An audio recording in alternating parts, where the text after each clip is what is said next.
Happy Friday. How you doing today, my friends? What is going on? I'm not late. It's YouTube's fault. There's a delay. It's the cross-country cables from the underneath the Atlantic Ocean that there's a delay. Guys, you got to do your physics studies. I'm very, very far away. Okay? I'm very far away. It's your fault. I'm on time over here in the United States. You guys are too far away. Okay? Light has to travel. It takes a little bit of time. Okay? Anyway, how are you all doing on this Friday? We are back for potentially another game tomorrow. Potentially another game, I say, because I'm not sure if it will be or not. It's hard to predict these days whether there will even be a United game or whether it will just be another exercise in mental abuse or something. Don't know. That's how it feels. That's how it feels these ways. The underneath sounds like one of those. You guys know that under the ocean, there are cables. And that's how you and I are speaking right now, right? You guys do know that, right? Anyway, what's going on, my friends? What else are we going to do? We've got a few things to talk about. I do want to talk specifically about some of the quotes from Mr. Amorim. At this point in time, I want to talk about some of his quotes. I want to talk about some of the things that he's said, because I think it's an interesting and slightly frustrating set of words that people are going to be happy about. Aquatic cable conspiracy. I can't believe people don't know. You got to educate yourself about the cables, then you'll know why I'm late. Anyway, but yeah, I want to talk about some of his quotes, and what quotes will be coming later, by the way, because there's some stuff coming later that is going to make people just as angry about things, by the way. Just as angry. I think people are going to love the quotes that come out later. I also want to talk about, again, what changes we will hope and expect to see tomorrow. I also want to talk about a really interesting kind of shocking statistics that I looked at, because I got real annoyed the other day about some of the revision over past stuff. Okay. I got really annoyed about some of the revision over past stuff. And I think here's one thing that happens, okay? Here's one thing that goes on a regular basis. Just because we're losing games and playing poorly, the one thing that I don't do and I don't want to do and I won't do is then get into all of this analysis of why that is about 90% wrong. Simply because, and the thing is that whenever I do that, people take it as a defense of the manager when that's not what it is. I don't know why we have to do this. It's kind of like, you know, like when people are like breaking up with their ex or something, and then the instant that happens, or that they're in that process, okay, here's your relationship analogy for the day. They're like, they'll come up with everything about that person is so wrong and so bad and so horrible, and all of it was crap for every second and everything like that. Well, it's not true. That doesn't change the fact that you should be ending that relationship when you make that point. But that doesn't change anything, just as 2 months later, when you're sitting lonely in your room and thinking, I shouldn't have broken up with them, it doesn't make all of their flaws non-existent. But that's how it goes. And to me, that is an annoying part of discussion. That was an annoying part of discussion in general when we talk about things. I'll show you something really, really funny. Hold on, I'm going to find it. And this is like one of the Ten Hag things, right? Yeah, why does Ruben's mistakes make people wrong about Ten Hag or Solskjaer or anything else? I'm going to find you something really, really funny, okay? I got to find it. I just posted it in Discord like 2 minutes ago because I was having a look at, believe it or not, I was having a look for some reason at stuff about Diogo Dalot. I was trying to look at Diogo Dalot. And because I was thinking about him and I was thinking about the players that I really, really don't want to see play for United. And I was thinking about, and I searched Diogo Dalot because I was trying to remember some of like the funny things that have happened over the years with Dalot. And I came up with this, which is like really, really funny. Okay, in talking about Diogo Dalot, because one of the things we keep hearing, and one of the things that we keep talking about is like, well, we're getting fullbacks in XYZ positions, and that wasn't happening before, and switch back to a 4 at the back, and then we'll be platforming our players properly.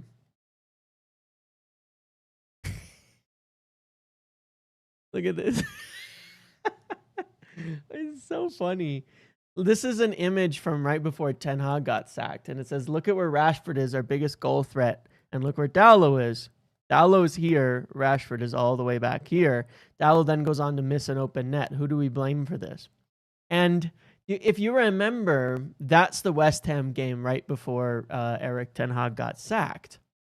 And I was reminded, because I actually forgot that this happened, but do you guys remember that last year before he got sacked, Ten Hag was having Dalot be our long ball threat in behind? Do you guys remember that? Wasn't a 5 at the back. He wasn't a wing back. Do you guys remember Dalot kept inverting through the midfield and then making deep runs in behind for long balls over the top? And that's how he got into that position against West Ham, where he missed that absolute shocker of a chance in that game, which of course eventually led to Ten Hag getting sacked. And I had just remembered it because to me it's like, yeah, the out to in runs, yeah. To me it was just like, guys, it's not like, I was just thinking about it and I was like, it's not the formation, because managers can set us up in whatever formation they want and they do the weirdest shit. They just do the weirdest shit. And I remember hating it so much. And now I'm looking at it and I'm going, that is just as bad to me as Amorim playing Dalot at wingback. It's the same thing. In fact, it's actually identical because they do the same things. The other forward drops in and then the wingback runs up and goes forward. You know what I mean? And I'm like, wait, that's the same thing as what he was doing, as what Ten Hag did with Dalot. In a different formation, in a totally different setup, he ended up with Dalot being this out ball, and it's like, well, there's no difference. So I just remembered that, and I was like, that's why, you know, again, I'm very argumentative about certain things. And one of them is the formation, this idea that if we just magically switch to a back 4, everything's going to be okay. We were in a back 4, and Dalot was our main long ball outlet last year under Ten Hag. I remember him doing it. I remember him doing it, and I was like, it's the same thing. Now, if you make Ahmad there, great. That works perfectly. Make Ahmad your long ball outlet. Then everybody's really, really great. You know, then everything's really, really happy. But it is funny how we've and that, again, it's like, it's not a defense of the manager to argue with the stupid things that have gone on, but also that a lot of the analysis is really basic, really poor, and not valid. We did this with a 4 at the back. And we were talking about how Rashford, our best player, is moving far away from goal to accommodate Dalot making runs in behind. Like, we talk in circles. Managers just do dumb shit, and it's not the formation, and it's not this, and it's not that. It's just weird, you know? And, you know, and so it's like, I don't know. I don't know what the obsession is with doing silly things like that. And so that's all I'm when I'm getting in this when I go on some big rants about like how this isn't an issue and that's not an issue and people are doing dumb things and saying dumb things. Hold on, I'm gonna tweet about this, that it's not me actually defending the manager. It's just that I don't think just because you're losing at that point in time and you're unhappy with the current manager that you should look at it and go like, well, everything was okay, in this instance, and everything is now wrong, and everything is happening that's wrong, and XYZ was so much better. It's like the Dan Ashworth argument, right? Like I was watching the View guys on the Trinity podcast earlier, and they were reading out tweets from some people, and it was like, well, Dan Ashworth, well, he got sacked because he didn't want Amorim, and he had these concerns, and I'm like, can we stop? It's such bullshit. It's totally wrong. Like, here's the irony of the whole Dan Ashworth argument, okay?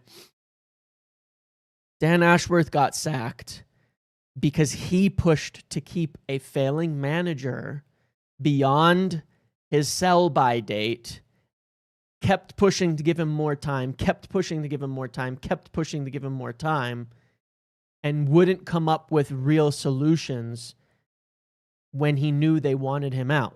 So it's really the irony of people making him a martyr because they're upset about the manager getting more time is not lost on me. He's not a martyr. He did this exact thing that people are really mad about right now, and that's what got him sacked before.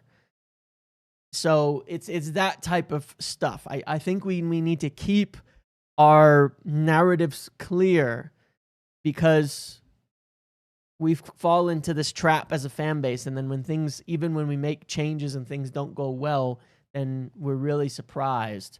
And I think we can analyze with a clear head. And then yesterday, I was talking about Solskjaer and his time, and I actually did some interesting research on some numbers. If anybody cares to see it, just while I'm kind of talking about nonsense right now. And well, I'm talking about shit right now, and then I'll get to actually talking about quotes and things like that. But hold on, let me just tweet something.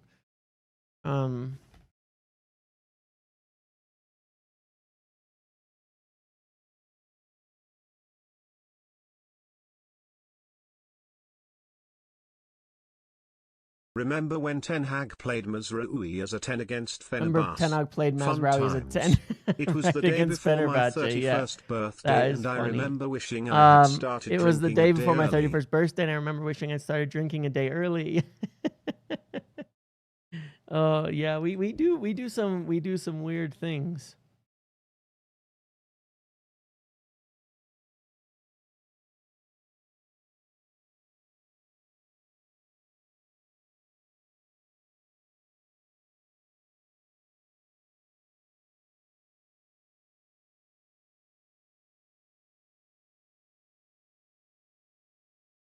All right.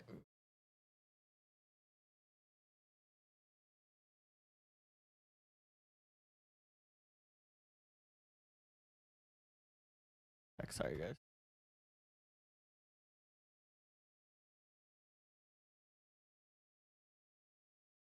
Okay. That is funny. That is funny. Should never have stopped. Yeah. Well, take a look at this. This is a really interesting thing. Okay.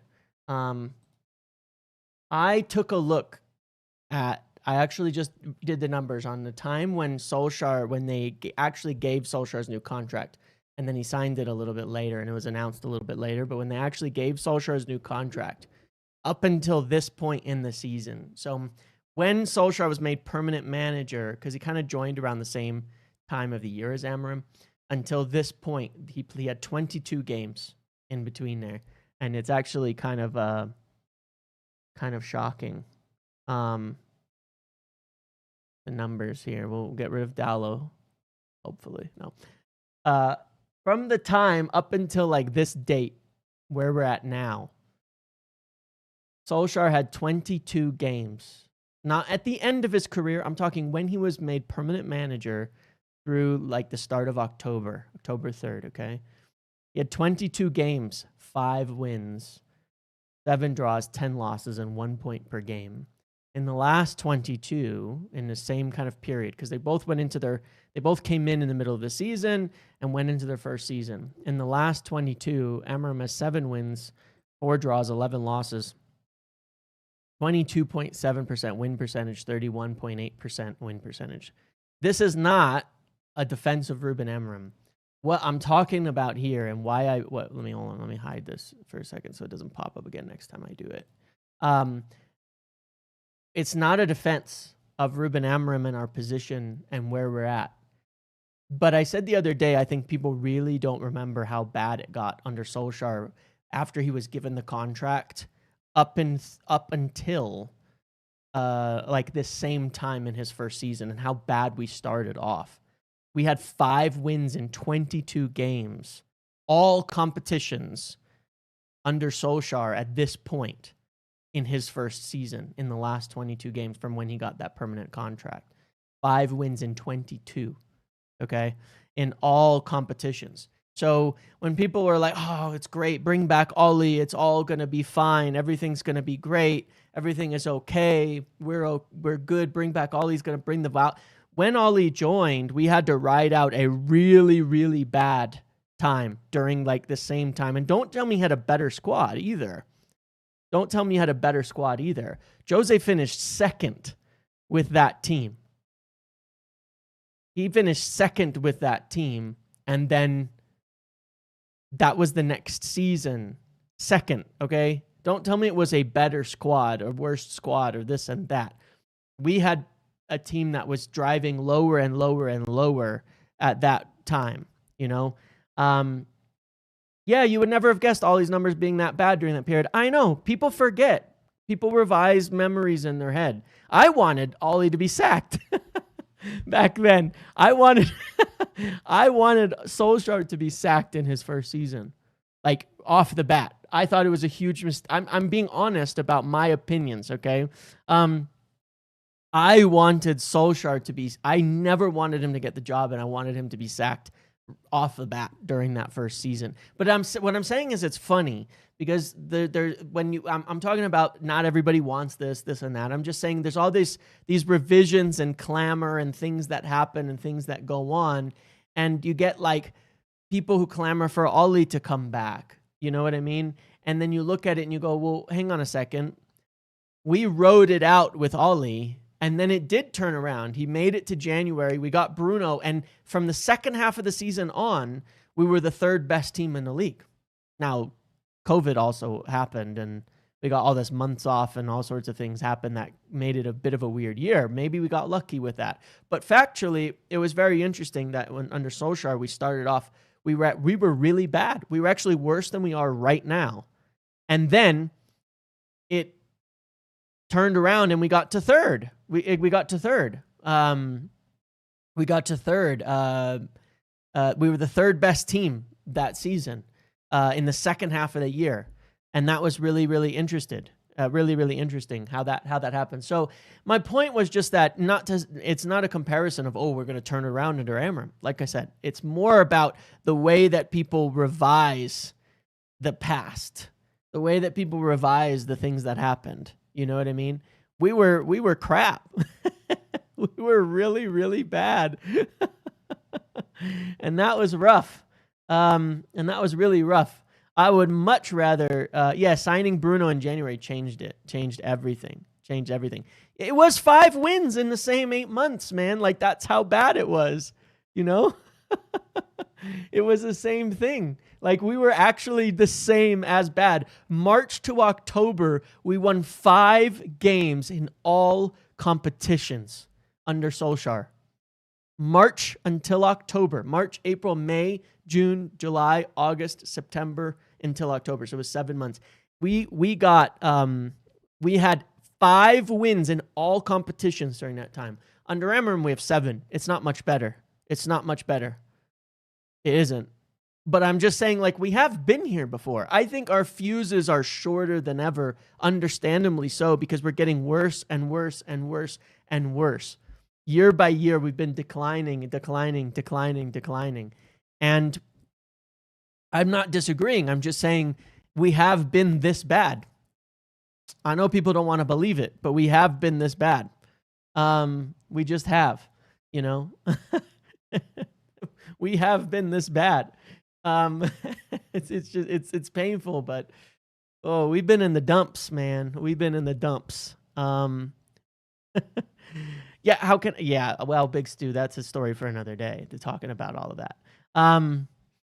That's a story for another day. And then Ole turned it around and had a good couple of years, and that's history. And then we'll let it go. I watched his presser today, and I don't think he is going to change anything. Brentford loss he still felt was not because of setup. Long watch tomorrow. Yeah, I know. Here's I want to look at the quotes. I agree with you. Well, again, like I said, I'll analyze things in a way that I see it, which is probably different to the way that other people see it, which is probably different to the way that other people see it. I personally don't think that the setup was wrong against Brentford. But again, I would strongly say, in my opinion, that the setup is influenced by the players that you select, right? The setup is influenced by the players that you select. Picking players changes the way that your team is set up, right? So against Brentford, he picked entirely the wrong players, and they instantly cost him. Would that high line have, let's take the first goal, for example, the first goal that Brentford score, okay? Let's take that first goal that scored. Why does that happen? It's not really the setup. It's because you play Dalot out wide, who makes a horrible pass to turn it over, like we were just talking about. And then you're playing Maguire in your back line to hold a high line, who screws up the offside trap and leaves your guy in on goal on their own. So if you just pick like Lenny Yoro to defend the high line, that probably doesn't happen. If you don't have Dalot thinking it up out on the wide, being an attacker, that probably doesn't happen.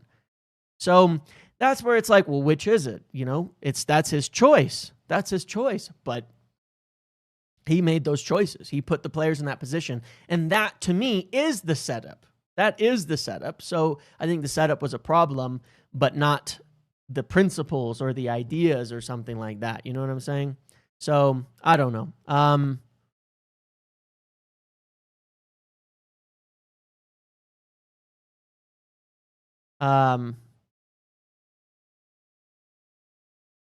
So we'll see. Okay, he's the one picking the team, and he's bottling it massively. But these were his quotes, and I want to look at a couple of them here. Okay, the way we concede goals, create chances, nothing to do with the system. That is my opinion. I'm not saying this team will do better in a different system. That's not my point. My point is, if I look at the games and we didn't win, the most important thing when I watch the game is not we lost because of the system. That's my opinion. People have different opinions, and that's okay. Now, I get that that's like super annoying to people, those kinds of quotes. But you have to also bear in mind when you're looking at the quotes, you're not getting the questions. I've been really, really annoyed at the way that the pressers are being conducted in general, because I'm sitting there going, can we please get some different questions?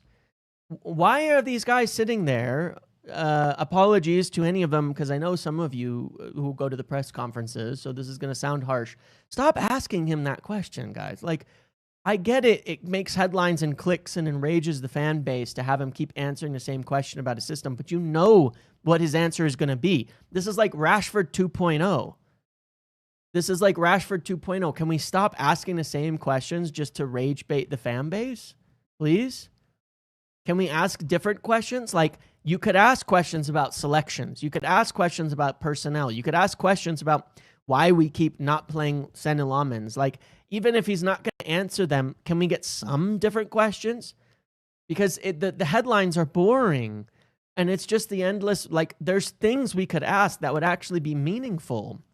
Why not ask, hey, look, when you play defensive wingbacks, your team ends up playing in way too defensive a formation or a back five, why do you keep doing that? You know, it's obvious that it's not working. Maybe ask questions like, what happened? Like you said, you know, that players drop their heads, that players do this and that when the experience happens, but new players like Cunha and Mbumo don't. Well, but why are you still picking the players? Why not ask those questions to see what his answer will be? Because in the interview, he answered Owen Hargreaves in that interview, but instead of pressing on it, it's like, whoop, can't talk about that. Let's just move over and talk about the system again, that he's going to give the same answer 1,000 times.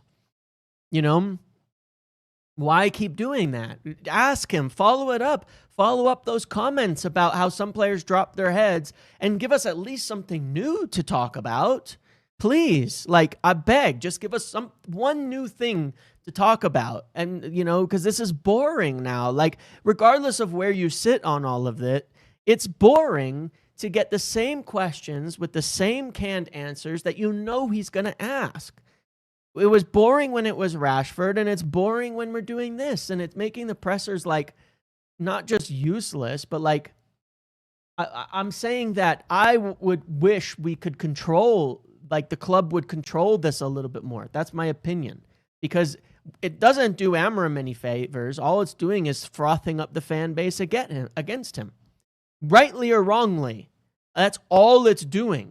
And then it gets clipped, and then, of course, when the clips go out and the quotes go out, there's no questions. So seems like he keeps talking about a system, like it's his favorite word, and it's pissing everybody off. But that's because that's the question that's being asked over and over and over again. Not one question about Lamens, not one question about the selections of the players, not one question about his comments on their mentality dropping. None. Where is the depth here? Where is the depth of information? Where can we get? I want to hear it. Like, it drives me insane that we cannot get an answer because nobody will ask the question about, you know, what he says in the mentality factor. Give us more on that. Like, we won't get an answer to one huge question, which is if you know the players' heads drop when something goes wrong and they can't recover, why are you picking them? We will never get that answer because nobody will ask it. Because it's not as frothy as the system to keep asking about the system or to keep asking about Rashford. You know? I mean, we got a fucking question, didn't we, about, like, what, Rashford or Garnacho or something? Like, the other week still. After all this time, we got another question about that. You know, not that long ago. And it's like, God, man, like, please. Like, I'm begging. I just want to know. Like, couldn't we get some hints? Will you change anything this weekend? Will you pick anything different? Instead, they ask, are you going to change your system this weekend? No, of course he's not. Of course he's not going to answer that. Will you change your players that you picked this weekend? Why are you selecting them? What's going on? Is it based on training? Ask some questions that actually give us something interesting to know. Just ask. It drives me nuts. Anyway, maybe, I don't know. I still someday want to ask the club if we can reopen up the idea of having people do some questions that come in via video like they do during preseason. It's not really up to them. It's a restriction based on the Premier League and things like that. So the rules are different and all that. But I swear to God, like, in the preseason tours, I've seen the United stand and Beth and them ask better questions than these journalists. I've seen Flex and United View guys ask better questions. I've seen the guys from Paddock ask better questions. I've asked better questions when I had the chance to ask Eric Ten Hag some questions a couple years ago than the shit we get every week. Like, the fan channels have better questions that people actually want to hear about than this. And I know I'm not saying that there's issues there and things like that, but it does drive me kind of nuts. Like, because at least we know what people want to hear or want to talk about or are actually interested in. Isn't this supposed to be a way to communicate to the fans, to all of that kind of stuff? Isn't that like what the purpose of these are? Otherwise, why are we doing them? You know, isn't it for the way to communicate to readers, to viewers, to watchers, to fans? Isn't that the point of these things? Isn't that what is wanted? And it's like they're clueless. They're clueless in terms of understanding like what people want to actually hear instead of just repeating the same shit. So anyway, just an irritance of mine. It's been going on for ages, and it drives me nuts. And it's like, what are we doing? You know what I mean? What are we doing with this? Why can't we actually ask something interesting and new? You know, we did it. They did it with Ten Hag too, and then it was like two trophies, because they kept asking the same questions that were going to get the same answers. You know, it's like it's infuriating to me. There was another quote. It's not complaining about the pressers. It's like, I want to know things. I want to understand. I think it's important for us to. I look, what we consume so much media, right? Because we want to feel closer to the club. We want to feel closer to the players, to the coach, to everything, and understand them. I'm a big proponent of that. I think that the distance that we have, where everything's so shut off all the time, is a big reason why it's so easy for online and for fans to abuse players and abuse coaches and abuse staff and get into this whole, you know, thing. I'm not talking about criticism or asking for managers out. I'm talking about the actual abuse that happens and stuff like that. Like, I think a big part of that is the fact that we're so separate. It's so whitewashed, and it has to go through so many filters to have any sort of communication with the fans from players and coaches and things, that you don't get anything anymore. Like, they might as well live in their own world. You know what I mean? Like, I don't know. Just annoys me. Like, give me, you know, like, you take the, I'm not trying to, like, you know, big up ourselves or something like that. But when I was with the guys in preseason and we had that one video behind the scenes in the tunnel with the players walking by, chatting to them, asking them questions, off script, off all of that, not prepared, I think that is more interesting content than anything that's been put out through all of this, like, scripted press conference whitewash shit in years. For me, at least, it was really just being there and experiencing that way, seeing another side of players and another side of things that is so different to what you get on the other side, changes your view on people and things and stuff like that. I think it does. And I wish we had more of that, the opportunities for those types of things. Could be wrong. You might disagree with me. Just a random rant anyway. It's not even particularly relevant anymore. But yeah, that's all. Which is nice. They do it in preseason, but you know, whatever. I think it would be. I do wish we could feel more connected to the team, because it's so easy to lose sight for all of us and become like the enemy. Make them the enemy of us as well, unfortunately. Luke Shaw hoodwinked me, though. That's not even what I'm talking about, because that was like a prepared, you know, statement and a prepared, like, interview and, you know, all of that.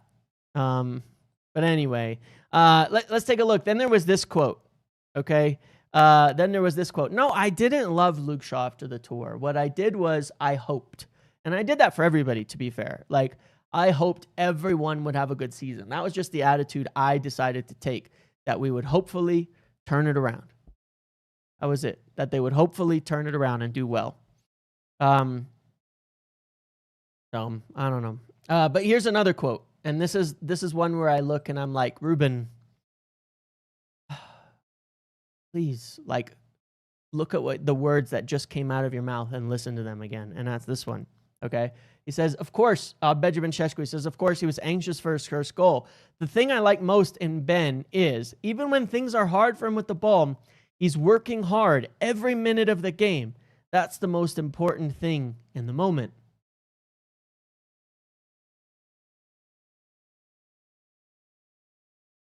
I really, really wish that Ruben would listen to his own words half the time.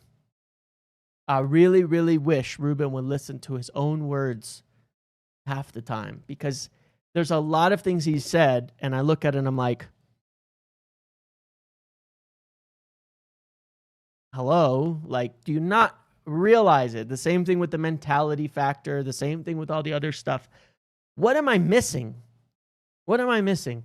What are you missing, Ruben? Because he's it's like he the things he's praising the player for, which I totally agree with Benjamin Šeško, he's blind to with these other guys that they don't do it. Ugh, kills me. Kills me. He wouldn't say this, but he'll pick Luke Shaw. He wouldn't say it about Luke Shaw, but he'll pick him. He'll pick him. Like, come on. Stop it. Stop it. He'll pick him. So, that quote, that one drives me nuts. Because yeah, I worry this guy, like, what are you doing, Ruben? Are you a faker? And here's the weird part about it. I would say yes. I'd like to ask, what are your thoughts on Bruno as a regista and Ahmad as a left-footed right wing-back? Also, do you think Ahmad could work as a left wing-back with Dorgu being the left-footed RWB? Yeah, I think that Bruno playing that role on the ball is sort of okay, but he's so bad off the ball, he can't be a regista. I'm totally fine with Ahmad being a left-footed right wing-back. I absolutely also think Ahmad could play left wing-back and Dorgu right wing-back. I think that would be fine too. I think you could swap it either way and it would be okay. But I would say that I feel at times like Amorim is a faker, except I watched him do it at Sporting. That if to follow those words up with actions at Sporting over a 4 or 5 year period, whatever it was, I followed it so closely what he did.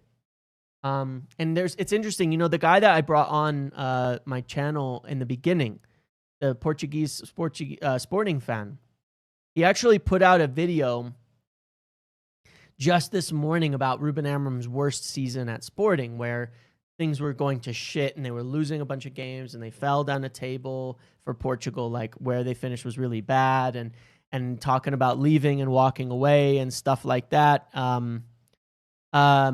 Because, and he kind of broke it down, and it's like, if you actually look at it, he has done, he did all of that there. And that's what's so baffling to me. He did everything that he says with his words here, he did there, and here he won't do.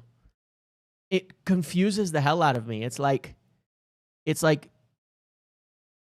again, it's this weird feeling, like, I swear to God, there's something in the water at United that people get here and their brains just rot instantly. And they just lose all sensibility. They lose all like it just goes out the window. And you go, what the hell are you thinking? Like, you know what you're supposed to do, and then you're just blind. What are you being blinded by? I don't know. What are you being blinded by? It doesn't make any sense. But it happens. It happens at United, and I swear it happens to many managers and players and all sorts of things. They get to United, and then it's just like suddenly they're just, everything goes wrong, and they just start completely compromising on all of the principles that got them there. Can't understand it for the life of me. I cannot understand it. If I didn't see that happen and him correct things, I would feel the opposite. But the thing that makes me wonder, like your comment there, Ray, the thing that makes me wonder, and I know people are going to hate this, is I feel that there is a culture of player power. And it's weird because the manager should be able to completely overshadow it. But like Van Gaal stuck by his guns to the end. Jose tried to fight against it, and I still say this was the downfall of United, even more so in the last 7-8 years. Jose's downfall was ultimately that the club went with Pogba and Martial over him. Doesn't matter why he wanted them out. He wanted them gone. He felt they were, as he said, a virus in the dressing room and all of that. He said that. He felt that way, and they backed the wrong guy. And that created a horrible culture. Look at how long Martial lasted. Look at how long players would last at United. I think in the end it cooked Solskjaer. I think the players ended up running the show once more players got in and all of that. Ten Hag was just weird about it. But I do think there's like a weird culture where suddenly you can't, like, they just lose their minds, and like certain players become these like, I don't know what the word is, to be honest. Yeah, they gave Martial a contract extension after he worked to get a manager sacked. It's crazy. It's crazy to me, but it feels that way. And if Amorim is too scared to address that or whatever, or he's getting sucked into it, if Amorim is getting Luke Shaw'd like I did in preseason, then he's finished. And he's absolutely finished. You know what I mean? Like, I'm allowed to get fooled by a player. I'm a fan. I'm just sitting here chatting, wanting us to be better. It's not my job to be ruthless. It's not my job to deal with this. It's yours. I can get Luke Shaw'd. I can be charmed. He's a nice guy. Luke Shaw's a nice guy, and I genuinely feel bad for him over his struggles. I don't think it's like intentional. I think that's one of the things that goes into it. I don't think that like Shaw or Bruno or Dalot or whatever are actually trying to get like a manager sacked when they're playing poor. I just think they lack the skill. Mental fortitude and focus is also a skill too. I'm allowed to be fooled by the boyish charms. You can't. You can't, man. You can't be fooled by that shit. And player power and these kinds of things can show up in different ways. It's not just about like, oh, they're in charge and you can't do anything about it. It's like, you can get the impression that these guys have, are like real leaders. You know what I mean? Are like real leaders on the team, and real leaders on the pitch, and real leaders in the dressing room. Like Amorim really liked Onana as a person. Well, who cares, man? It's a football club. Like, this is like, we have to look at like, this is business. And I'm not saying football is business, but it is business. In business, you can easily fail by getting sucked into these personal, like, feelings about things. And you can totally lose in that way. It's the same in sport. It has to be so ruthless and difficult. And like, you cannot get suckered in by shit. So that's what I mean. And I'm like, how you got sucked in by Luke Shaw like I did? It's inexcusable for you. I'm allowed to be wrong, my friend. I'm allowed to be wrong, Ruben. You can't be. If you're wrong, the whole team suffers. We suffer. I suffer. I want to be wrong and you to be right, whether we agree or not. And it's like, anyway, it's that shit drives me crazy. I don't know if it's age or what, where he just seems to like, I don't know. I just, anyway, for me, as I said yesterday, there's some wholesale changes. There's not a culture of accountability. There's 100% not a culture of accountability. And I swear to God, this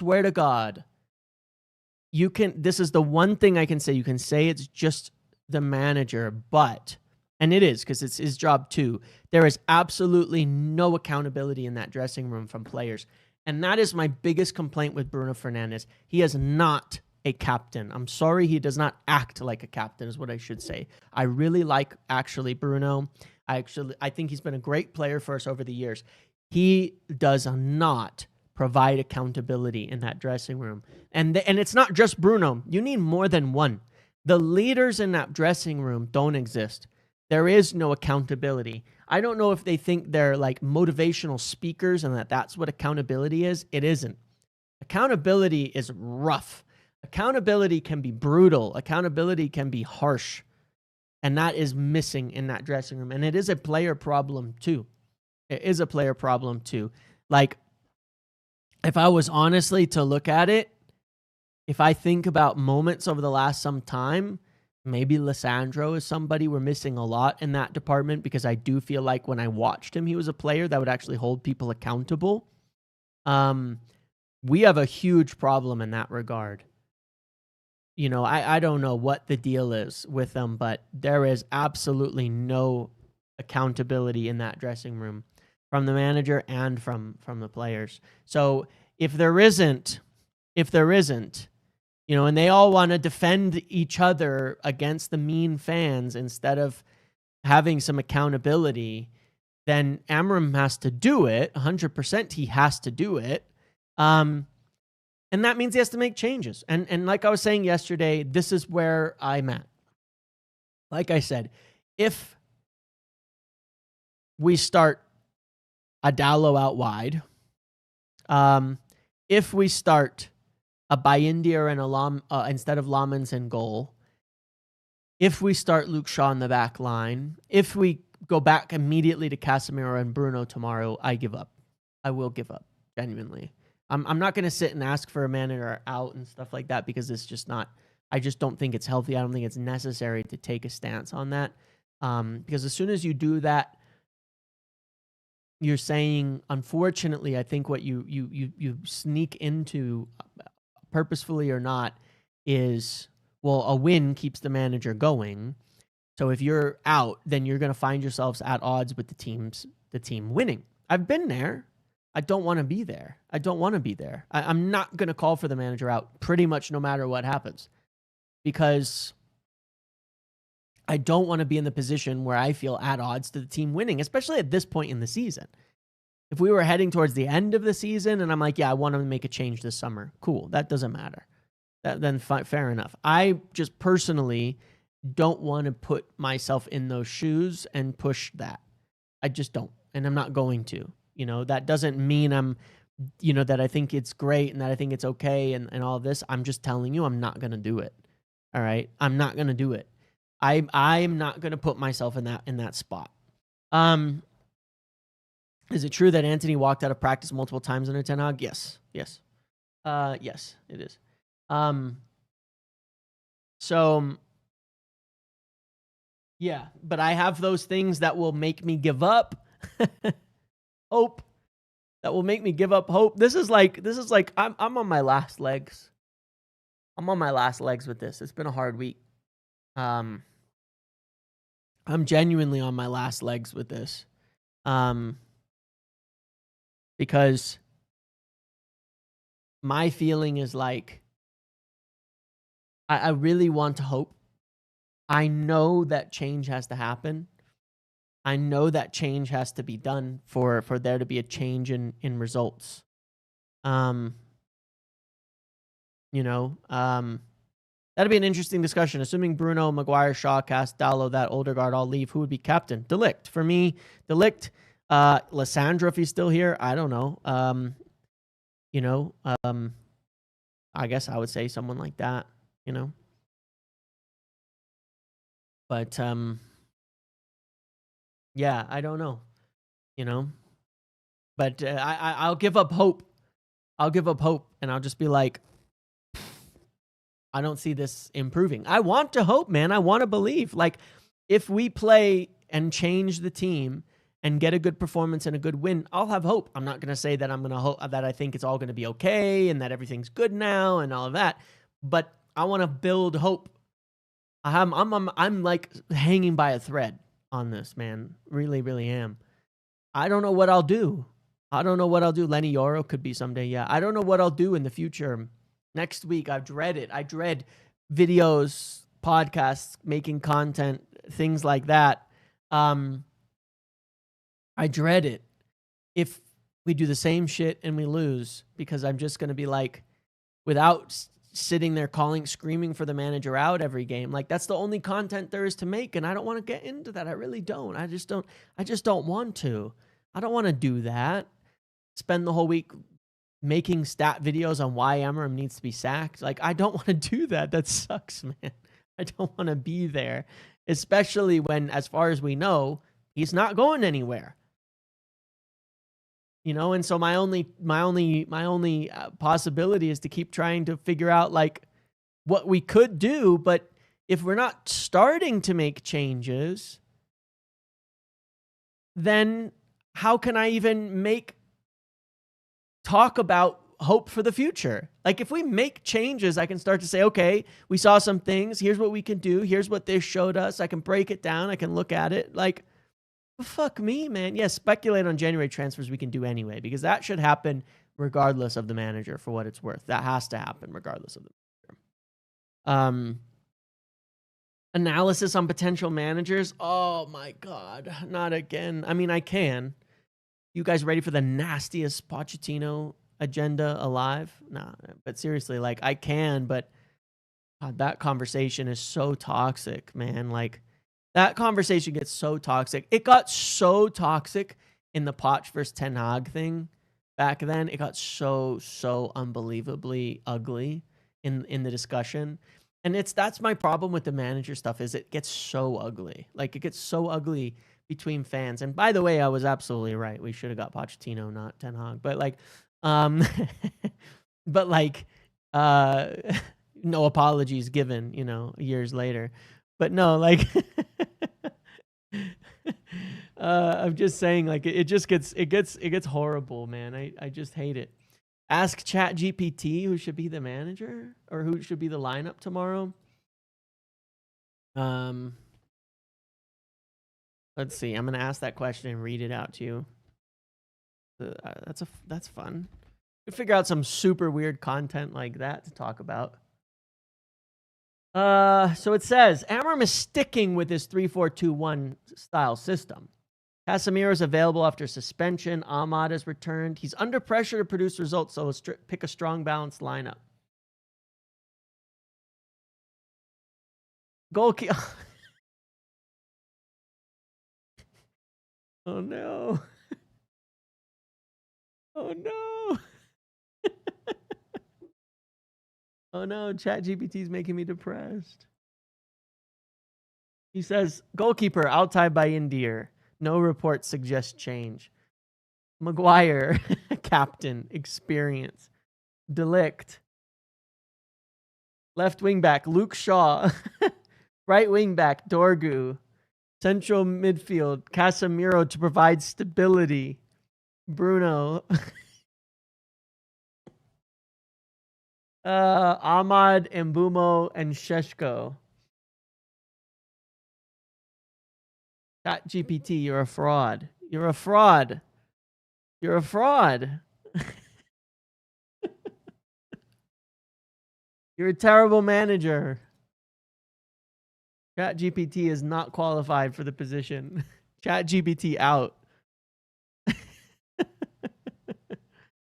I don't know if there will be one thing that makes you happy in the lineup tomorrow. I haven't found out. I haven't even asked. You know, like, I'll tell you something. Like, before the Europa League, I found out the lineup. I was so mad. I was so upset. I don't want to be upset. I'll rather wait and be upset at that time. You know what I'm saying?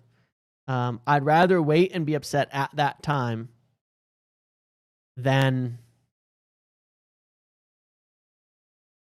find out early and be mad for an extra 24 hours. Sacked in the morning.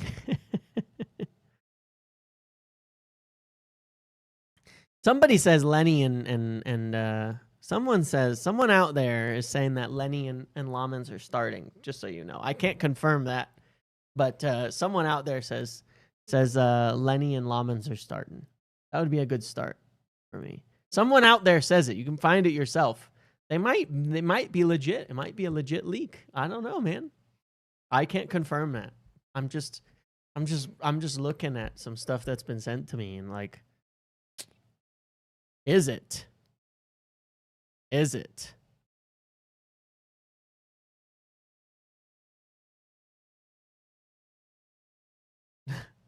Is it true? Baki's just guessing. I figured, yeah. I don't know. I have no idea. I haven't asked anybody. I don't believe him.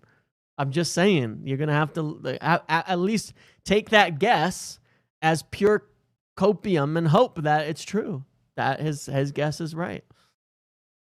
I'm not goalkeeper height, Nabosa. That's the answer I can give you. I am not goalkeeper height. That's the simplest answer I can give you.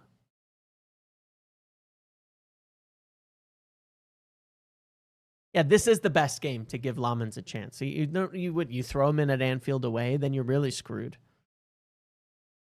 Then you're really screwed, you know.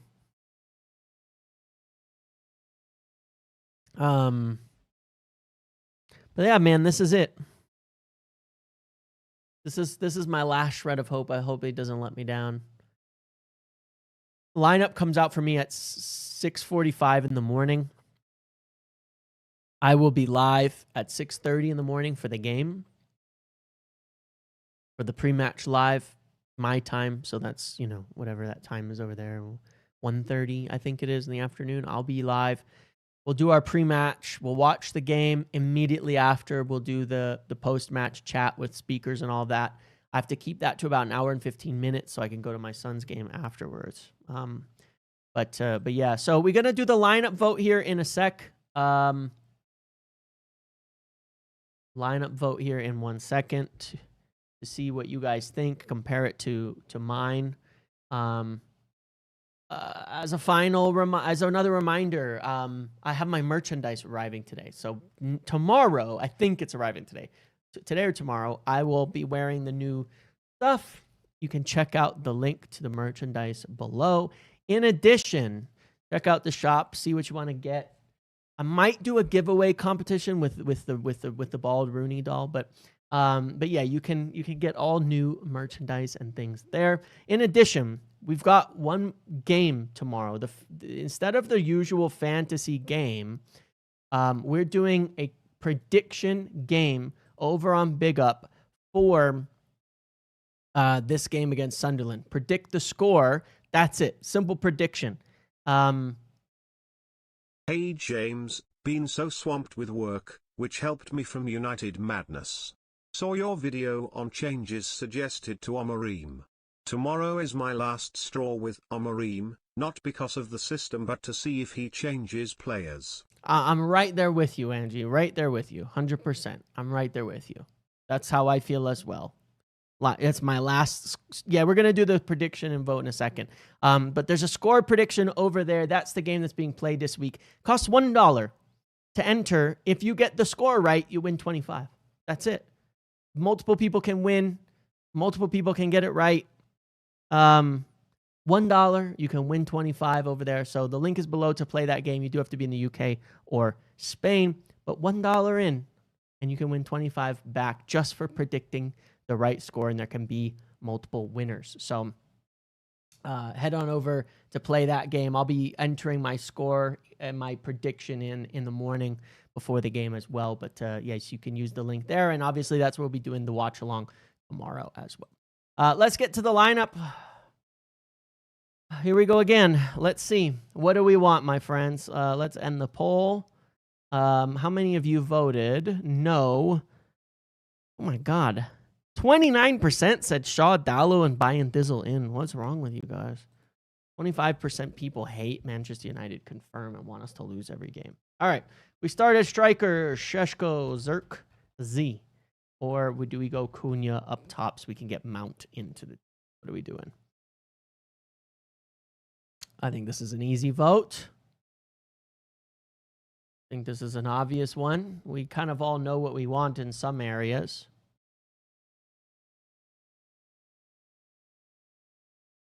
All right, 98%. We're going to call that vote early. I've seen enough. This is what you want. Remember, it's always what you want because my point and my purpose of doing these polls is to understand where people are at. Bunch of haters in the chat. I know, man. What the hell? Why aren't people liking my stuff, guys? That's really rude. Really rude. Getting Mount in is a no. Cunha, Bruno, Mount up in the left 10.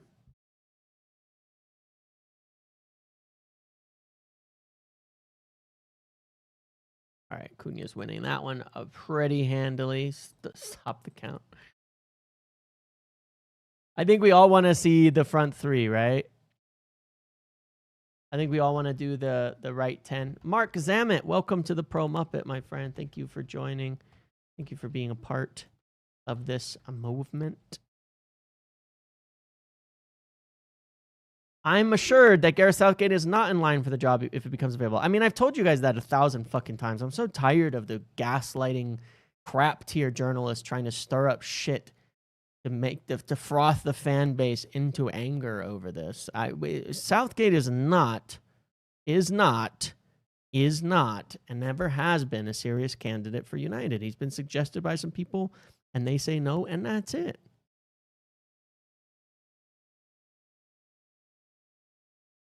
That's it. That's it.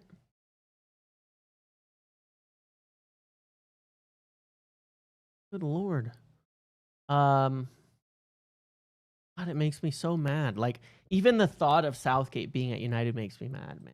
But the fact that people are starting to the fact that people keep pushing it as if it has any truth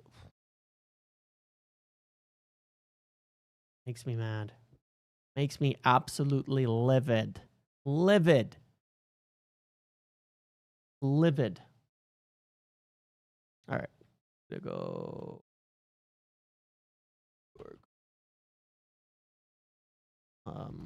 Oh. There's more Ornstein quotes on United exclusive. Let me pull these up just in case there's something like super interesting. Says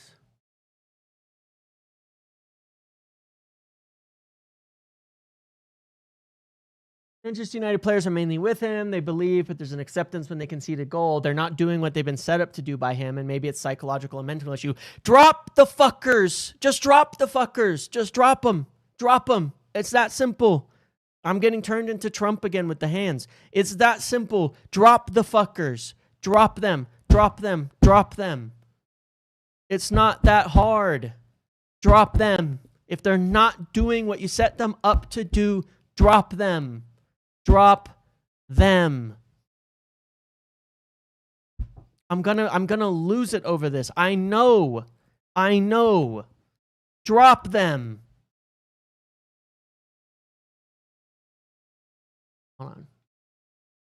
It makes me inexplicably angry, inexorably angry how stupidly simple this is. Let's look at this quote, okay? And we'll go back to our votes.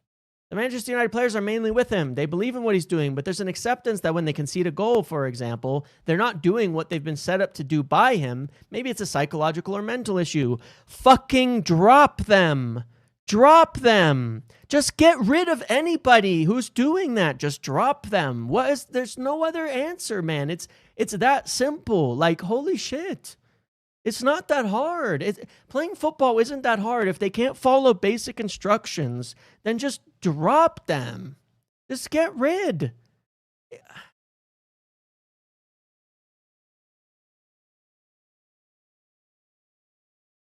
Inexorable? Inexplicable? Did I make up a new word?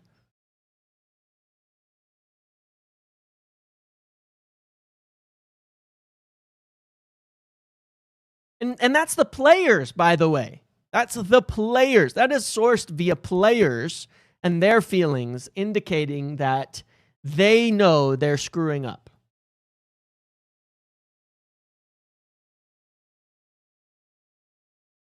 So fucking drop them, man.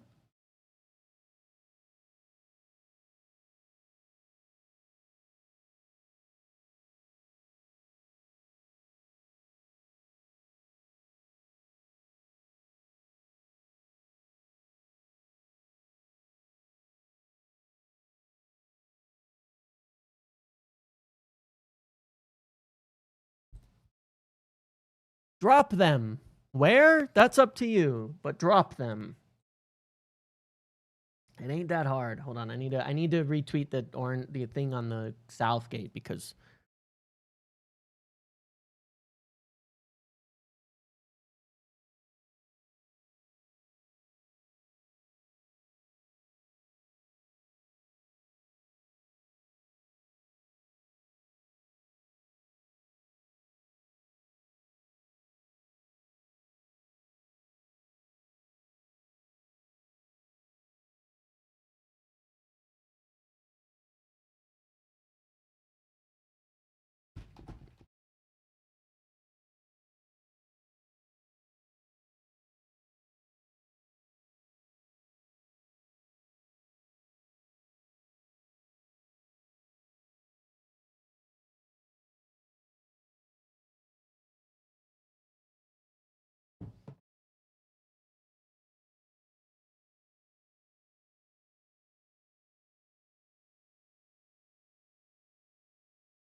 Southgate one makes me really mad too.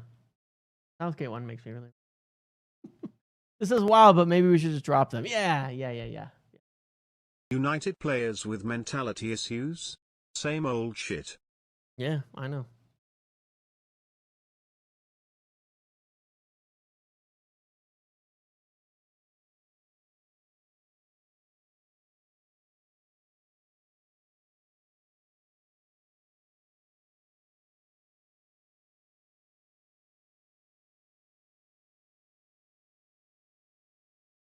Anyway, apologies for losing my shit, but like there's two things there that really, really annoy the crap out of me. Number one is the Southgate rumors. It's bullshit. It's driven by people who are just trying to, again, anger the fan base. It drives me crazy when people push it because I know what they're doing. And I hate that people try to use the fan base for anger, for views, for shit like that with stuff that is not true. Even no matter how many times it's been denied by people such as Ornstein and explicitly ruled out.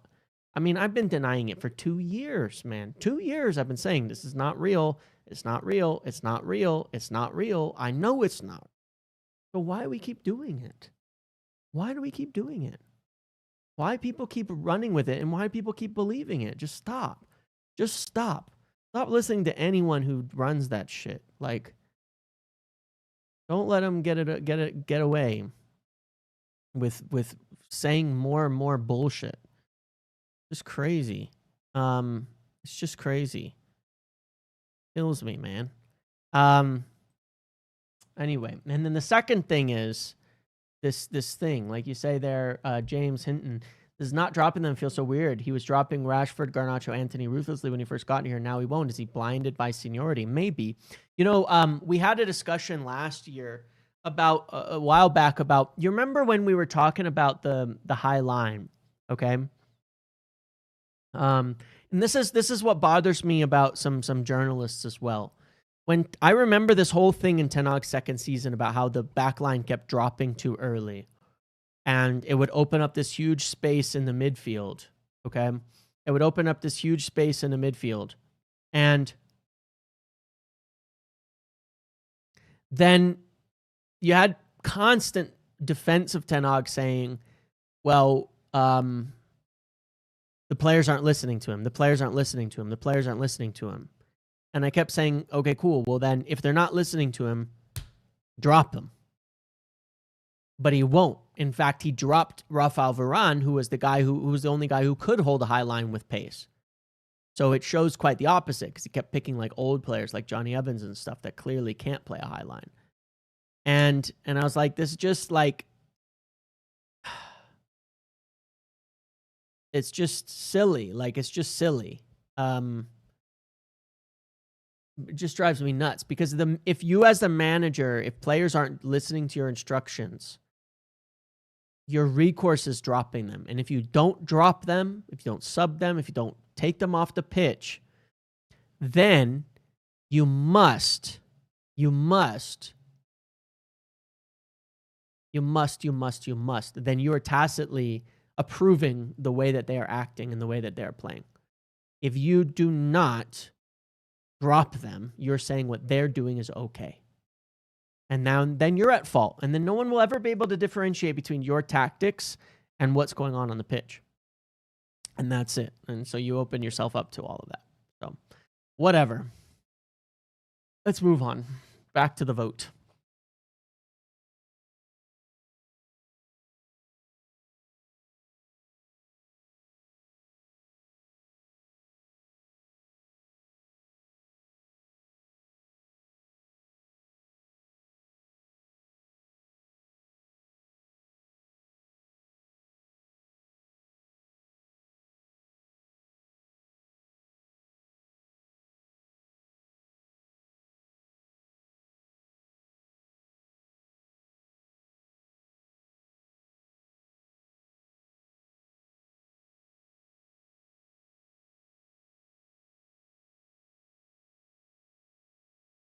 All right. was a big reason why Ten Hag was going in on Frankie de Jong and during Timber's main signing. He knew the problem. I don't think de Jong would have fixed our problems here, by the way, but that's neither here nor there. Amorim was so ruthless for Sporting, which makes this all the more frustrating. Yeah, baffling. Yeah, 100%. I agree. I like there's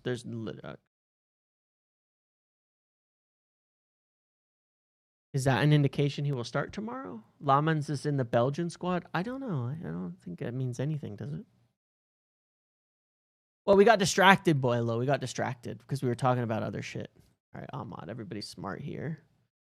Why not mount that left wing? Shut up.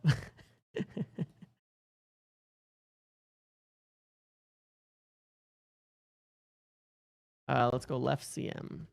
I'm really curious if people are still going to keep going. People voted for Bruno last week, myself included, by the way.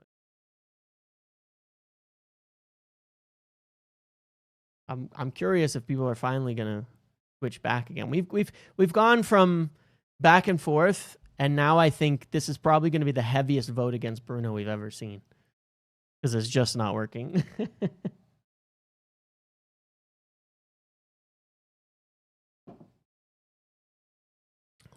Yeah, please do like the video as you're here. Helps me. Thank you very much, Marcus.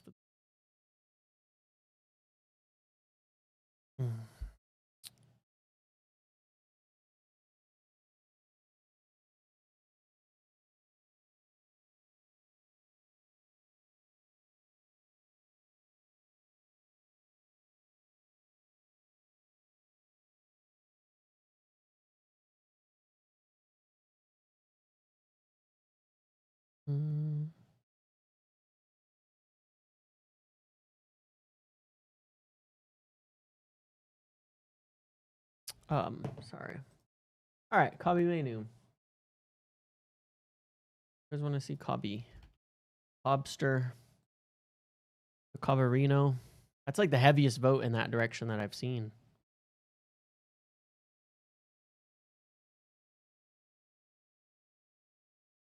You voted for Kabi, but you want to see Ugarte and Casemiro? I think Ugarte and Casemiro gives us the best chance to win, to be quite honest. But we need to get Kabi going as well. So I think Ugarte Menu in the long term long term. I say like over the season. We need new midfielders, obviously, but is the better idea. But I think at the moment, like Casemiro and Ugarte together is the most compact we could be to like shore up some of our conceding problems.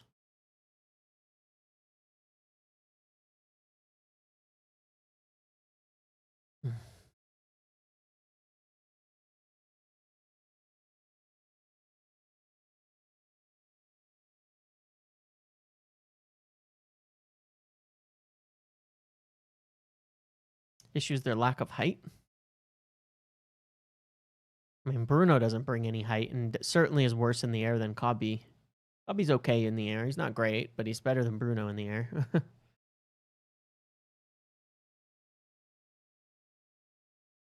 do you think about Mount as an 8? I think he could do it just as well as Bruno could if he's maybe more energetic. No, it's all good, Boilo. We're almost done. We're almost done. Manu Casemiro would be okay too. Yeah, I think that could work. Yeah, if Ugarte Casemiro is good if we go attackers out wide. If it's not, then let's go.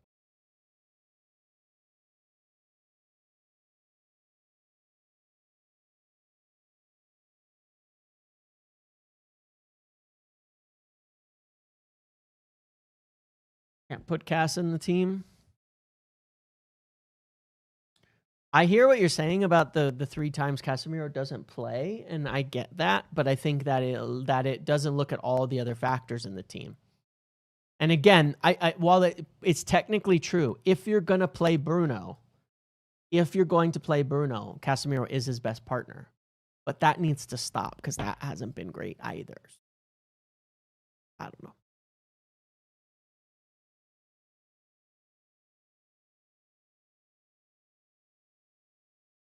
This is your wants. Your wants.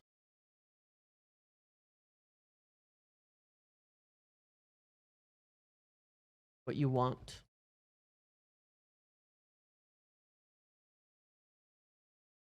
Throw Casemiro in at central center back for fun.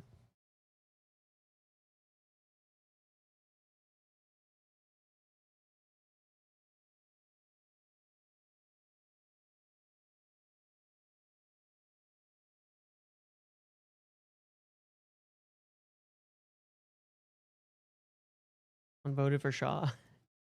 Someone voted for Shaw.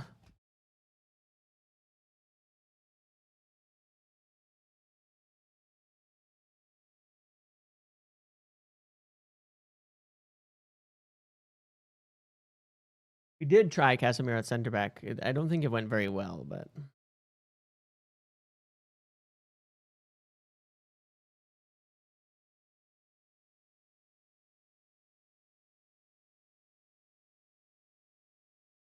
well, Delict's had a really good start of the year. I had Maguire over Delict before, but Delict's played really, really well. He's been probably our best player, and credit where it is due. He has shown up and done things that I didn't think he would do. The team almost picks itself. It does. It does. Like, genuinely, I think the only debate you could have is in the middle. Would you go Casemiro? Like I said the other day, Casemiro, Mainu, Ugarte. Just pick two of the three. I don't care. You could debate that as much as you want. But to me, it's like, besides that, what point is there even in discussing? It's just not working with Bruno deep. Like, take him out the team for a day. It's like at least one game to try some different stuff and then move him back up to the 10 if one of the 10s isn't working, and just rotate everybody, you know? There it is. There's the squad. Let's see. What was mine? I think I have the exact same team. Yep. Exact same team as mine. So there's yours. What the hell? There's yours and there's mine. No difference. No difference. We are in accord. I'm on my last legs, Ruben. I'm on my last legs. I am. Help me out, man. Help us out. Give us something to believe in. When everybody's in agreement, we all know, man.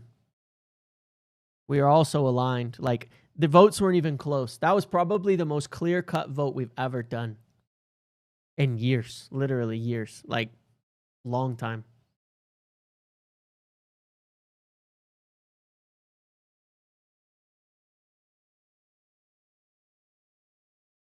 Give us something to believe in. I beg. I beg, I beg, I beg. It's all we need. It doesn't have to be everything. It doesn't have to be everything. But we need something. We need something, man. We really need something. Wave goodbye. We'll never see it again. It's our best team, and we're not doing it. You know what I mean? It's our best team, and we won't do it. And we give up. It's our best team, and we won't see it. You know how painful that is?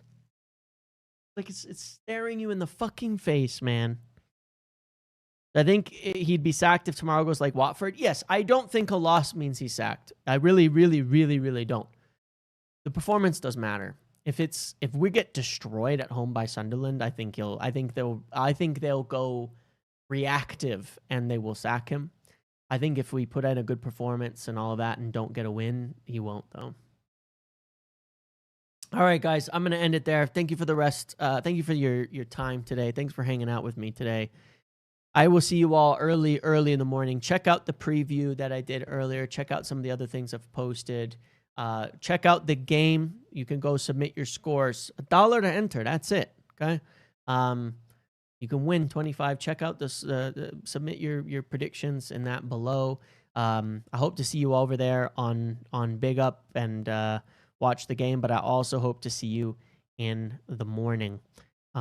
Pre-game. Okay. Enjoy your evenings. Catch you later. Good luck. Good night and goodbye.